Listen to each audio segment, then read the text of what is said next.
The end of Egghead Island establishes that the finale of One Piece will feature every major faction going after the One Piece. It's not just going to be the pirates anymore, it's the Marines, the Celestial Dragons, everyone. Because what is coming is a war for dominion of the seas, and it's been established that whoever claims the One Piece claims the world. That's why, one by one, every group that was previously neutral has been throwing their hat in the race. First the red-haired pirates, then Cross Guild, now even the Marines are thinking about it. The Celestial Dragons will be next. It's all going to come down to a mad battle royale over the One Piece. That's why the mural of Elbaf showcases the entire world embroiled in one grand final war over a singular prize. So assuming that you need to get to Laugh Tale in order to get the One Piece, the question is, out of all the major factions, who is the closest? The answer is more complicated than you might think, which is why today we're going to be breaking down every major faction in One Piece by where they rank in the race to actually getting the One Piece. Who is the frontrunner? Who are the dark horses? Who is barely clinging on by a thread?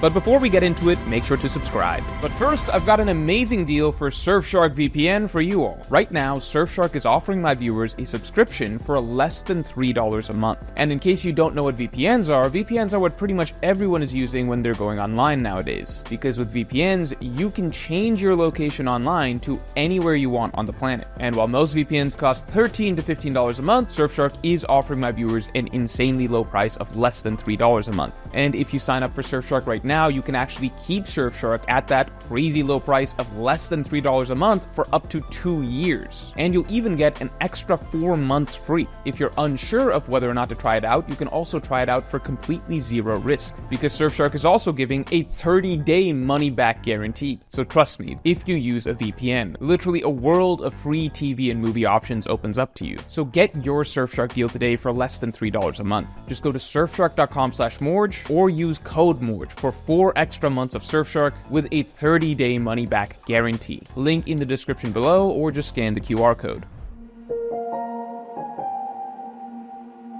So that aside, there are 3 criteria that determine how close each faction is to getting the One Piece. The first is obviously how many road poneglyph rubbings you have. It's been established that you need all 4 to find Laugh Tale, so the more that a faction has collected, the closer they are to getting there. However, that is not the only factor, because it doesn't really matter if you have multiple poneglyph rubbings if the faction lacks the means to read it and the military power to contend with other factions. The poneglyphs are useless incoherent text to any faction that doesn't have someone who is capable of reading the poneglyphs. They may as well be blank pieces of paper. However, things have also changed from pre-Timescape, where we thought that only Nico Robin could read the poneglyphs. Now there are actually many characters in the One Piece world who can read the poneglyphs, and there are several factions in One Piece who already have a poneglyph reader. But even with road poneglyphs and a translator, you still need military strength. See, if a faction isn't that strong, then they're not actually that close to getting the One Piece, since they can be easily picked off and destroyed. There's no point in having a map to get to a treasure if you have no means of dealing with the obstacles along the way.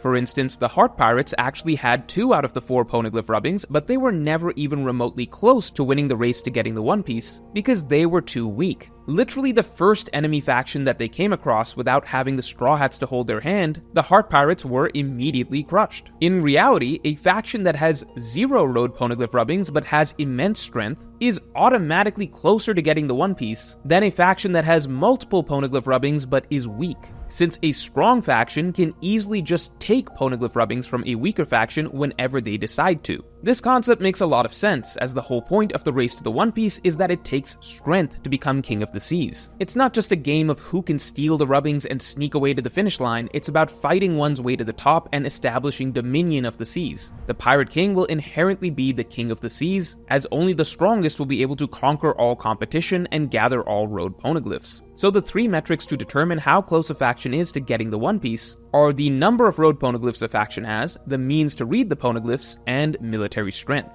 So with that criteria in mind, let's get into it.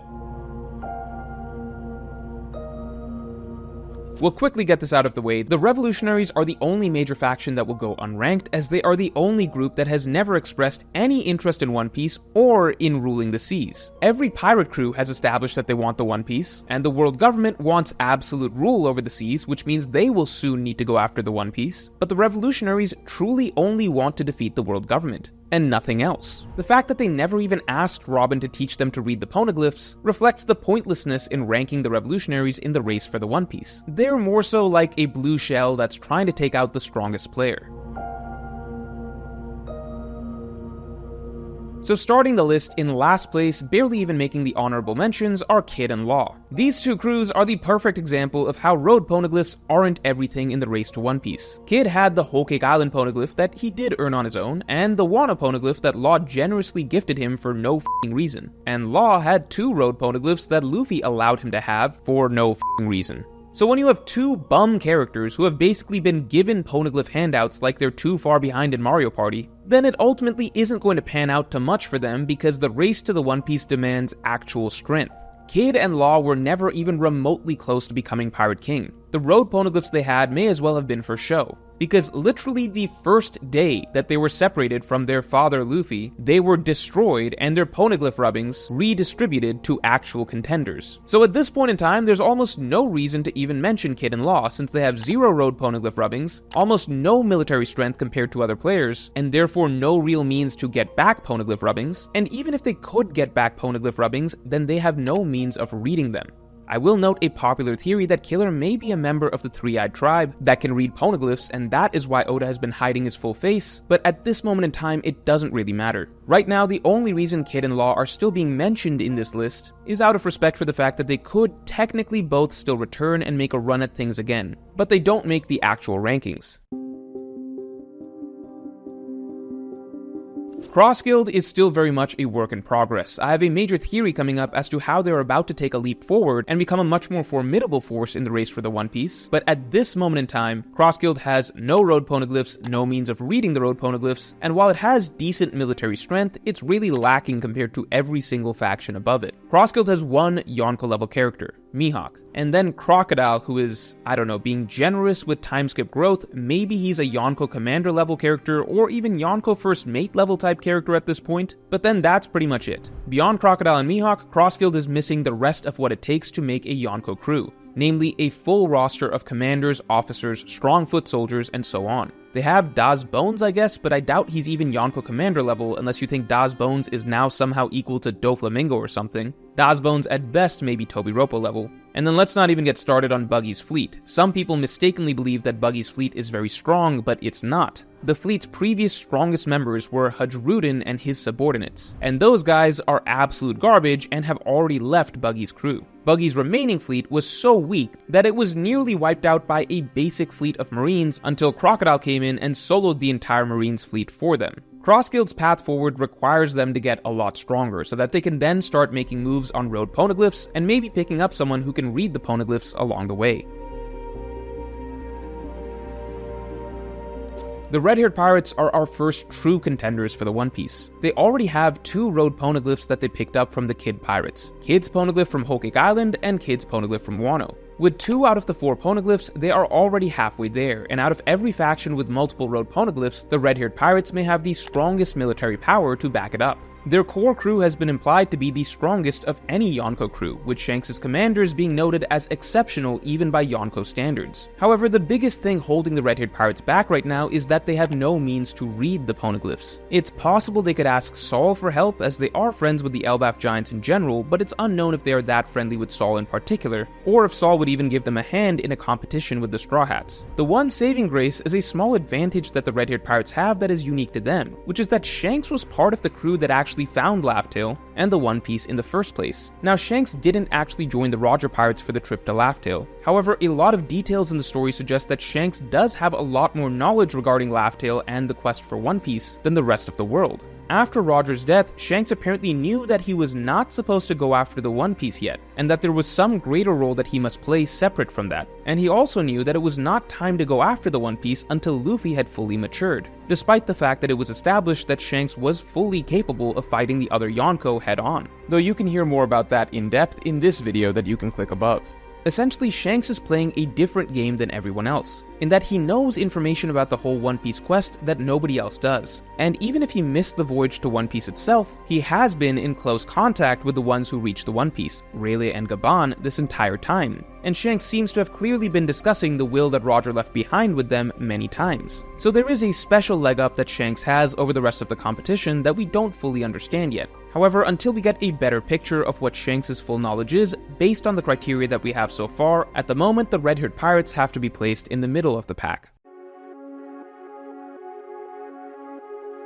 Now here is where it gets interesting. The Blackbeard pirates are the first group to have both multiple road poneglyphs and the means to read them. The Blackbeard pirates have the 2 road poneglyph rubbings that they took from Law. Law's poneglyph from Zoe and Law's poneglyph from Wano. However, unlike the red-haired pirates, the Blackbeard pirates also have a poneglyph translator, Pudding. Pudding is a member of the Three-Eyed Tribe, and so when she opens her eyes, she should be able to read the poneglyphs. Now the catch is that Pudding is not a willing subordinate to the Blackbeard pirates. She doesn't actually want to help them, and so even when her eye opens up, it's likely that she will resist. On top of that, the Blackbeard pirates have to wait on her eye to actually awaken, and no one really knows the timeline for that. So while the Blackbeard pirates have the means to translate the poneglyphs, it's dependent on a couple of factors. Their timeline is uncertain, and they will likely have to torture Pudding or threaten her with the harm of some loved ones to get her to translate the poneglyphs. Still, they've got someone who can translate the road poneglyphs, and that is better than the vast majority of factions competing for the One Piece. On top of this, the Blackbeard pirates technically have Yonko-level military strength. I personally don't believe the Blackbeard pirates are as impressive as any of the original Yonko crews that we had,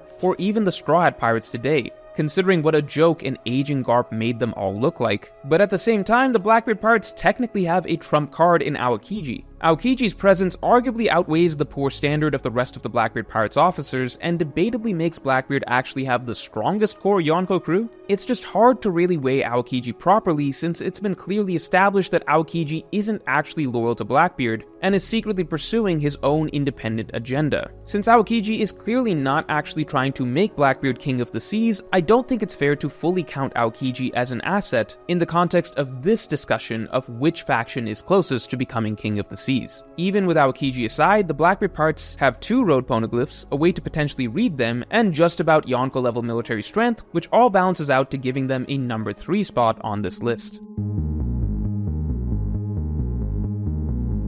Alright, so this may sound confusing since the world government hasn't technically thrown its hat in the race for the One Piece yet. However, in terms of how close the world government is to being able to take the One Piece compared to other factions, they are second, and honestly have a great argument for first. To begin with, the world government likely has the final road poneglyph. Oda heavily implied this during the road poneglyph discussion, that the final mysterious poneglyph can't be found by any pirates simply because it's held by the world government, in the care of this mysterious, unapproachable man with the burn mark. Add in the fact that we're at the point of the story where the main goal of the Straw Hats is getting the final road poneglyph, and what do you know, the primary villains of the arc are the world government. And it becomes very likely that that was why Oda was spelling it out for us ahead of time that the Straw Hats will have to get the final road poneglyph from the world government. Even if you doubt that the world government has this road poneglyph, for the purposes of this video we are going to go forward with what was implied in the narrative, and assume that a mysterious government man does in fact have the final road poneglyph. Now, while the world government only has this one road poneglyph, the catch is that this is by far the most valuable one.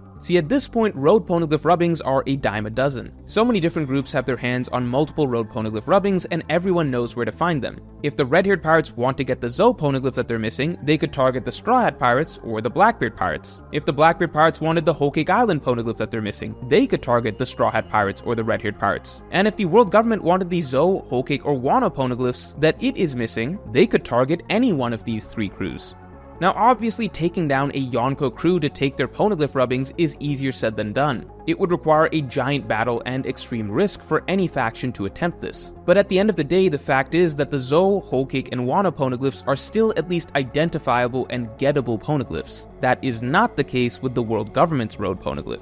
With the world government's road poneglyph, there is no target, there is no place to raid, nobody knows who the man with the burn mark is or where to find him. Remember, the road poneglyphs are only useful if you have all 4. So if it's near impossible for other factions to get the world government's poneglyph, but the world government has a lot of options available to get the 3 that it's missing, then the world government arguably still has a poneglyph advantage in the grand scheme of things. On top of this, the world government actually has someone who can read the poneglyphs now, York.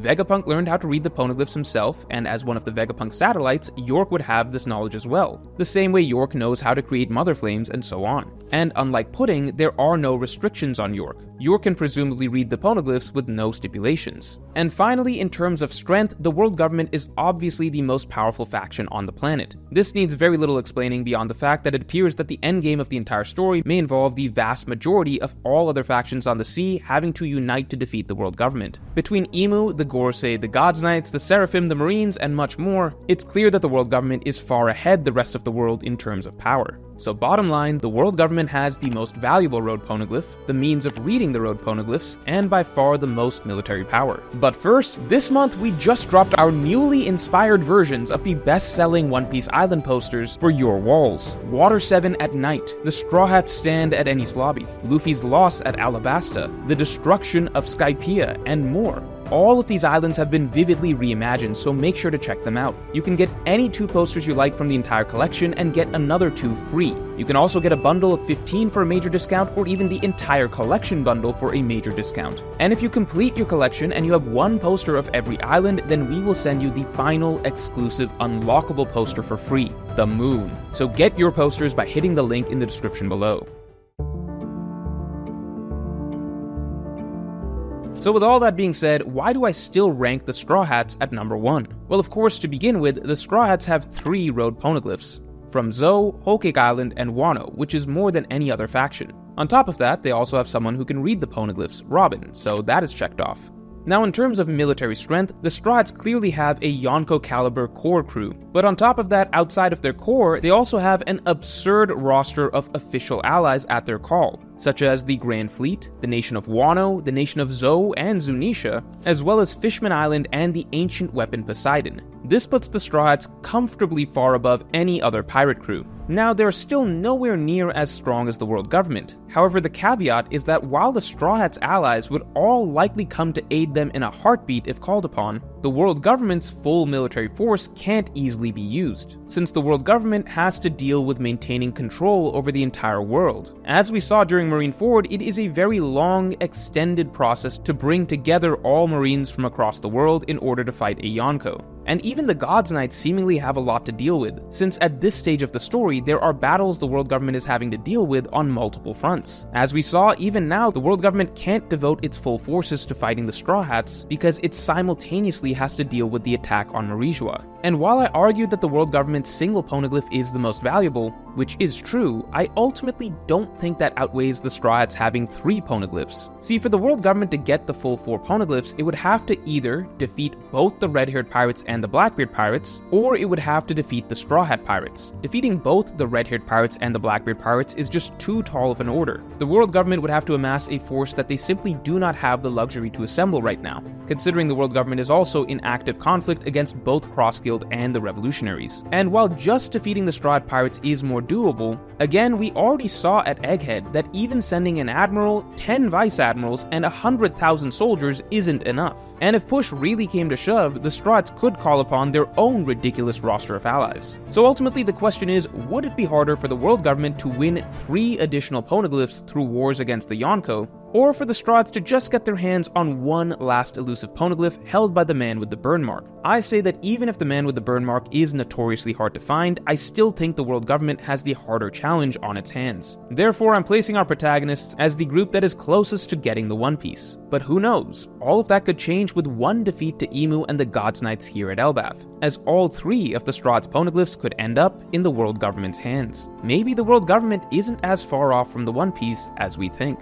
But let me know how you would rank how close each faction is to the One Piece in the comments below, and if you enjoyed this video then definitely like and subscribe. And if you want to hear my thoughts on who the man with the burn mark might be, you can listen to my weekly podcast that just dropped by becoming a member or by supporting me on Patreon, link in the description below. And make sure to get your Surfshark deal today for less than $3 a month. Just go to surfshark.com/Morge or use code Morge for 4 extra months of Surfshark free with a 30-day money-back guarantee. Link in the description below, or just scan the QR code.